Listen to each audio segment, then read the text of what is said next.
Alors, parle-moi un petit peu de toi. Qui es-tu? Alors, elle s'appelle Gwyneth Montenegro. Qu'est-ce qu'elle a de spécial à part sa poitrine imposante?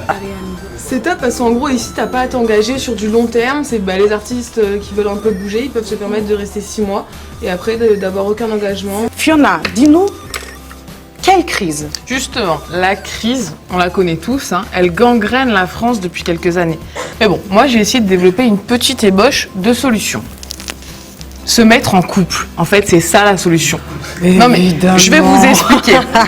Je vous l'explique en 6 étapes. Utiliser le mot famille, c'est intense quand même. Une relation qui existe depuis toujours, c'est la relation parent-enfant. Et pour ça, Karine va nous éclairer un petit peu sur l'évolution de cette relation au fil des années. Attends, 2 secondes. D'accord. Allô? Oui, tu vas bien? Alors, vous a-t-on déjà dit, lorsque vous étiez enfant, ne touche à rien? J'imagine que c'était frustrant. Eh bien, nous sommes votre solution. Ici, c'est l'émission Touche à tout. Nous abordons tous les sujets. Le sport, la politique, les tendances, les sujets un peu plus tendancieux. Nous touchons à tout. Nous avons les mains baladeuses et l'esprit ouvert. Alors justement, la nudité est un sujet de controverse depuis toujours. A-t-elle sa place à la télé? Pour ça, on va faire un petit retour en arrière pour savoir quand est-ce qu'on a vu pour la première fois du nu à la télé. Au niveau drague, ça se passe comment ici?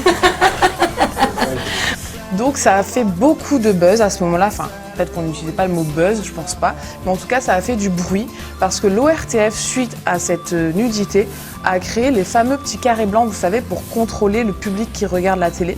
En fait, cette femme a couché avec 10 091 hommes. Non. En gros, faut venir au 59 pour éviter Tinder. Moi, ce soir, je vais vous parler du vernis anti-viol. Donc, c'est un nouveau concept américain actuellement en étude. Non, je ne deviens pas schizophrène. En fait, je vous prouve que l'amour est dans le sac, il n'est plus dans le pré. Des fois, il a besoin d'être dans sa bulle, d'avoir une certaine intimité. Là, le fait qu'il y ait toujours du passage, ça se gère comment?